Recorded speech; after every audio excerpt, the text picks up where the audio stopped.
You have to value the business. And as a follower of Ben Graham, what one piece of Graham's advice would you say has had the most impact on you? Well, you can't get rid of one leg of the three-legged stool and still have a good investment philosophy. But I would say that the most important thing over a long period and working with big money is to understand the business.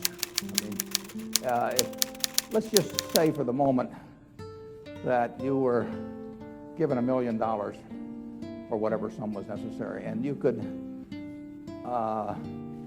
look around Knoxville or look around all of Tennessee if you want and buy into any three businesses, between now and a week from now, private businesses.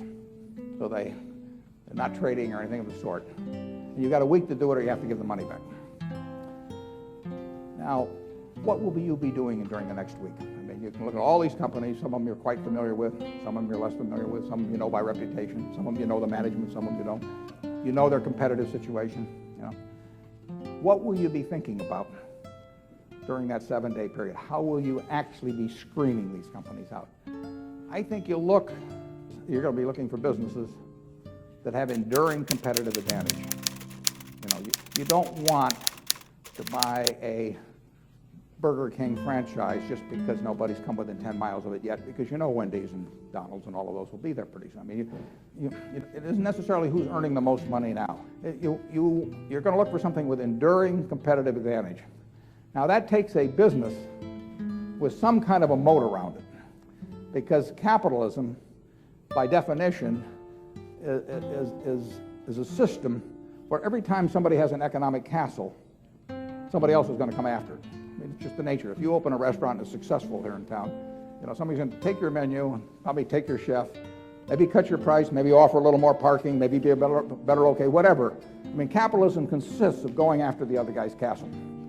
Now, if that's the case, you want a castle with a big moat around it. There's a lot of ways you can have a moat around something. You could have it by patent protection. You could have it by location in certain areas. I mean, if you have something in people's mind, like Coca-Cola, 6 billion people in the world, practically all of them have something in their mind about Coca-Cola, largely favorable. They're going to sell a lot of Coca-Cola. And it won't make any difference if somebody is a half a cent less on some serving than Coke. So that's an enduring competitive advantage. And you want it run by honest and able people. You don't want to go in with a crook, and you don't want to go in with a dope. Now, the best businesses to buy are the ones where you could have a dope in there. I mean, Peter Lynch says, buy a business that's so good that an idiot can run it, because sooner or later one will. And there's some merit to that. Those are the kind of businesses to own. So you want a management that's able and honest, and then you want a price that's sensible. And that's what you'd look for. You'd go around Tennessee, got a week to do it, and you'd immediately screen out a whole bunch of things. You just know that they weren't a fertile area, And that's an important thing to be able to do, to know, just get rid of all kinds of things. There was a great article in the New Yorker 30 years ago when Bobby Fischer was playing Spassky in that famous chess match which drew attention around the world. And they examined how the mind could, with billions and billions and billions of possibilities, how it could group things so as to immediately cast it down to where you had like 4 options. And of course, when the humans play something like deep thought, or whatever the latest version is of the computer on that computer is making maybe 700,000 or 1 million calculations a second. And the human mind is competing against that. But the computer is checking every possibility.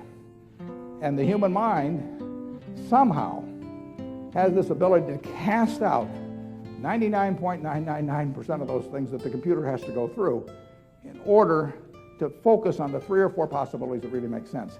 And investing's a lot like that. It's not that tough because there aren't that many companies, but you want to cast out all kinds of things. If somebody told me that my life depended on picking among the Dow Jones stocks a group of 10 that would be the best performers or outperform the index as a whole, I would spend my time thinking of the worst companies in there. I would cast out things, and then I would figure I'd left those behind, and I would. That's an easier way to approach the problem. actually, than trying to pick the 10 best. So you would have to, if you were thinking about the state of Tennessee, there's a whole lot of things you wouldn't examine. You just figure they're too tough. You might decide, car dealerships were too tough. It's always going to be competitive. Who knows whether Ford or General Motors are going to be selling more cars 5 years from now, or whether there's going to be tariffs on foreign cars, or who knows. So you just say, I'll give up on car dealers. That approach that you use there is the same approach you really want to bring to the stock market. You've got 3,000 companies tonight you can look at on the New York Stock Exchange. You don't have to play.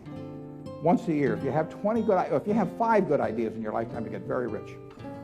Third thing in Graham's book is the margin of safety. If you come up to a bridge and it says capacity 10,000 pounds, and you're driving a 9,800-pound truck, you drive down further and find another bridge. I mean, nobody knows exactly what that capacity is, and sign may have been put up 3 years ago. So you always leave a margin of safety. You don't try to cut things that close. You wait till something kind of shouts at you in the stock market. If I get an idea about looking up a company, and I get the 10Ks and so on, I would rather not know the price, because I'd rather value it without knowing the price. A stock is part of a business.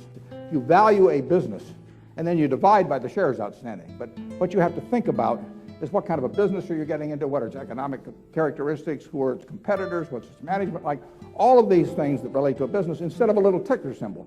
And you can build all kinds of structures on that, but that's the foundation. And if you've got that in mind, and that's in the Intelligent Investor, I've never found anything that remotely compares with it. We have to deal in things that we're capable of understanding.